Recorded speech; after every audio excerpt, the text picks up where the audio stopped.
বিসমিল্লাহির রহমানির রহিম। আসসালামু আলাইকুম রহমতুল্লাহি ওয়া বারাকাতুহু। 11 মে 2025। ভারত পাকিস্তান সংঘাত থামাতে অপ্রত্যাশিত খেলোয়াড়।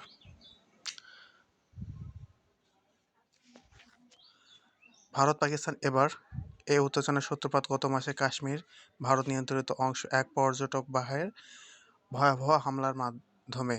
এই হামলায় 25 জন ভারতীয় ও 1 জন নেপালি নাগরিক নিহত হন। ভারত এর দায় পাকিস্তানের ওপর চাপায়। ইসলামাবাদ তা অস্বীকার করে স্বাধীন তদন্তের দাবি জানিয়েছে। দুই দেশ একে অন্যের দোষারোপের পর পাল্টাপাল্টি হামলা চালাচ্ছে। পরিস্থিতি ক্রমেই যুদ্ধের দিকে গড়িয়েছে। এক সামরিক মহড়ায় পাকিস্তানি সেনাপ্রধান জেনারেল আসিম মুনির এক ট্যাঙ্কের ওপর উঠে সেনার উদ্দেশ্যে বক্তৃতা দেন। তিনি বলেন, ভারতের যে কোনো ধরনের আগ্রাসনের জবাব হবে তৎক্ষণাৎ, কঠিন আর আরও শক্তিশালী। জাতীয় নিরাপত্তা বিশ্লেষক ও অধ্যাপক ভরত কার্নাড মনে করেন, পুরো পরিস্থিতি এখন মুনির হাতে।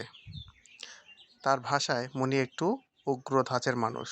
অন্যদিকে পাকিস্তানের সাবেক অর্থমন্ত্রী ফাওয়াদ চৌধুরী বলেন, মূল সমস্যা ভারত ও পাকিস্তানের নরেন্দ্র মোদীর। তার মতে মোদী এখন রাজনৈতিক কোণঠাসা। ভোটের হার কমে যাচ্ছে। তাই কাশ্মীরের সীমানায় বদলে দিয়ে নিজের উত্তরাধিকার নিশ্চিত করতে চান তিনি।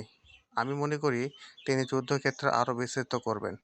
2016 ও 2019 সালে কাশ্মীর নিয়ে শেষ দুইবার দেশের মধ্যে বড় রকমের সংঘাত, তখন পরিস্থিতি ঠান্ডা করতে গুরুত্বপূর্ণ ভূমিকা পালন করে রেখেছিল যুক্তরাষ্ট্র। তবে এবার মধ্যস্থতার চেষ্টা করছে একদল অপ্রত্যাশিত খেলোয়াড়। তারা হলো উপসাগরীয় রাষ্ট্রগুলো। বিশেষ করে সৌদি আরব এখন শান্তি প্রতিষ্ঠার নতুন গুরুত্বপূর্ণ ভূমিকা অবতীর্ণ হয়েছেন। সৌদি পররাষ্ট্রমন্ত্রী আদলে আল জুবের সম্প্রতি হঠাৎ ভারতে সফরে আসেন। তিনি বৈঠক করেন ভারতের পররাষ্ট্রমন্ত্রী এস জয়শঙ্করের সঙ্গে। তাদের মূল উদ্দেশ্য ছিল উত্তেজনা প্রশমন করে সাহায্য করা। সৌদি আরবের পক্ষে এই শান্তি চেষ্টা খুবই স্বাভাবিক, কারণ সৌদি বর্তমানে প্রায় 26 লাখ ভারতীয় শ্রমিক কাজ করেন। এখানে আছেন প্রায় সমান সংখ্যক পাকিস্তানও। কাশ্মীর হামলায় পর সময় মোদি ছিলেন জেদ্দায়। সেখানে তিনি ভারত, মধ্যপ্রাচ্য, ইউরোপ অর্থনৈতিক করিডোর নিয়ে আলোচনা করেছিলেন। সেই সঙ্গে $100 বিলিয়ন বিনিয়োগ চুক্তিও নিয়ে এসেছিলেন। সাম্প্রতিক বছরগুলোতে উপমহাদেশের চারদিকে কূটনৈতিক ভারসাম্য বড় পরিবর্তন এসেছে। উপসাগরীয় অঞ্চলের অর্থনৈতিক ও রাজনৈতিক প্রভাব এখন অনেক বেড়েছে। সেখানে আদর্শ ধর্ম পররাষ্ট্রনীতির চালিকা শক্তি। এখন সেখানে জায়গা নিয়েছে স্বার্থ। এর সাধারণ হলো সৌদি আরব ও ইসরায়েলের মধ্যে সম্পর্ক স্বাভাবিক করার আলোচনা। বর্তমানে বৈশ্বিক ক্ষমতা কেন্দ্র ছিল যুক্তরাষ্ট্র ও ইউরোপের মতো পরাশক্তিগুলো। এখন সৌদি আরব ছাড়াও কাতার, সংযুক্ত আরব আমিরাত এখন যুক্ত। তবে তারা তাদের পুরনো কায়দা মতো এখন ধর্মীয় সংহতির দোহাই দিয়ে আগুনে ঘি ঢালছে না। কাশ্মীর সমস্যা কাতার ও আরব আমিরাত পাকিস্তানকে শান্ত করার আহ্বান জানিয়েছেন। এমনকি ভারতের পক্ষেও অবস্থান নিয়েছে কাতার। অন্তত ভারতের সরকারি ভাষ্য অনুযায়ী এমনটাই বলা হয়েছে। পাকিস্তানের সবচেয়ে ঘনিষ্ঠ কৌশলগত ও বিনিময় অংশীদার এখন চীন। ভারতের 5টি যুদ্ধবিমান ভূপাতি করার সময় ব্যবহার হয়েছিল চীনের তৈরি J-10C যুদ্ধবিমান এবং তাদের নিজস্ব PL-15 ক্ষেপণাস্ত্র। কাশ্মীর নিয়ে চীনেও আলাদা স্বার্থ আছে। চীনের নিয়ন্ত্রণে আছে ভারতীয় সীমান্ত ঘেঁষা কাশ্মীর অঞ্চল। ফাওয়াদ চৌধুরী বলেন, চীনের এই সংঘাত থেকে দূরে থাকার জন্য কোনো উপায় নেই। এই অঞ্চলের সীমান্ত পরিবর্তন নিয়ে ভারত যদি কোনো নিজস্ব পরিকল্পনা থাকে, সেটা চীন মানার কথা নয়। ফলে এই সংঘাত কেবল ভারত ও পাকিস্তানের ব্যাপার নয়, এর সঙ্গে চীনেরও স্বার্থ জড়িয়ে আছে। বিষয়টি এখন থেমে নেই। ধর্ম, আদর্শ, মূল্যবোধ নয়। এখন সবকিছু কেন্দ্রে আছে কেবল স্বার্থ।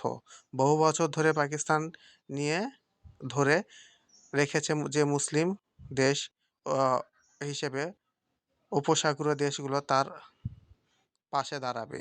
কিন্তু বাস্তবে দেখা যাচ্ছে যে এইসব ধারণা বদলে ছাড়া পাকিস্তানের উপায় নেই। ধর্মীয় পার্থক্য, আদর্শগত অমিল থাকা সত্ত্বেও ভারত আজ উপসাগরীয় অঞ্চলে এক প্রভাবশালী বড় শক্তি হিসেবে বিবেচিত হচ্ছে।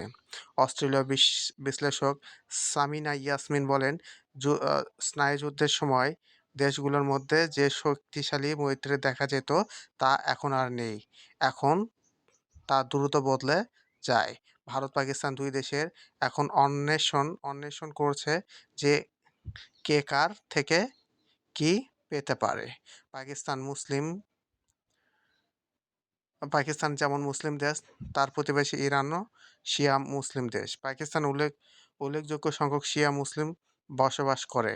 কিন্তু ইরানের সঙ্গে পাকিস্তানের চেয়ে ভারতের সম্পর্ক তুলনামূলক বেশি ভালো বলে উল্লেখ করে রাজনৈতিক বিশ্লেষকরা। কাশ্মীরে সন্ত্রাসী হামলার পর ভারতের উদ্দেশ্যে আন্তরিক সমবেদনা জানিয়েছে তেহরান। গত বুধবার ইরানের পররাষ্ট্রমন্ত্রী ইসলামাবাদ থেকে সরাসরি দিল্লিতে এসে দুই দেশের মধ্যে উত্তেজনা কমাতে মধ্যস্থতার প্রস্তাব দেন। ইরানের সঙ্গে ভারতের বহু পুরনো সম্পর্ক, অর্থনৈতিক সম্পর্ক রয়েছে। এর একটি বড় অংশ চাবাহার বন্দরের উন্নয়ন ও পরিচালনার সঙ্গে জড়িত। এই প্রকল্পে ভারত ইতিমধ্যে $12 কোটি বিনিয়োগ করেছেন। অবকাঠামো উন্নয়নের জন্য দিয়েছে আরও $25 কোটি ঋণ। উপসাগরীয় অনেক দেশের মতো ইরানও এখন ভারতের সঙ্গে অর্থনৈতিক অংশীদারত্বের গুরুত্ব দিয়েছে। শেষ পর্যন্ত এই অঞ্চলের কোনো পক্ষই চায় না ভারত-পাকিস্তানের মধ্যে আরেকটি যুদ্ধ হোক। তবুও অনেক বিশ্লেষক সংখ্যা যে ভারত-পাকিস্তান হয়তো ইতিমধ্যে এমন জায়গায় চলে গেছে যেখান থেকে ফিরে আসা কঠিন। তাই উত্তপ্ত অবস্থার সবচেয়ে উদ্বেগ হচ্ছে ভারতের নরেন্দ্র মোদী উদ্যোগে সিন্ধু পানি চুক্তি স্থগিত রেখে ভারতের পক্ষে নতুন করে আলোচনার চেষ্টা। এই জবাবে পাকিস্তান গত 24শে এপ্রিল 1972 সালে সিমলা চুক্তির বাতিল করে দিয়েছিল। এই চুক্তি অনুযায়ী কাশ্মীর সীমান্ত পর্যন্ত লাইন অফ কন্ট্রোল দুই দেশের মধ্যে এক প্রকার অস্থায়ী সীমানা। এখন তা হলো অস্ত্রবিরতির রেখা। আন্তর্জাতিক লাইনে এ ধরনের সীমানা যে কোনো পক্ষ সামরিক বদলে ফেলা সম্ভব। এখন যদি কূটনৈতিক উত্তেজনা সাময়িকভাবে কমানো গেলেও তা কোনো স্থায়ী সমাধান হবে না। এখন থেকে এই অঞ্চলের শান্তি রক্ষা করতে হলে তা লাগাতার আন্তরিক ও মধ্যস্থতা। Thank you.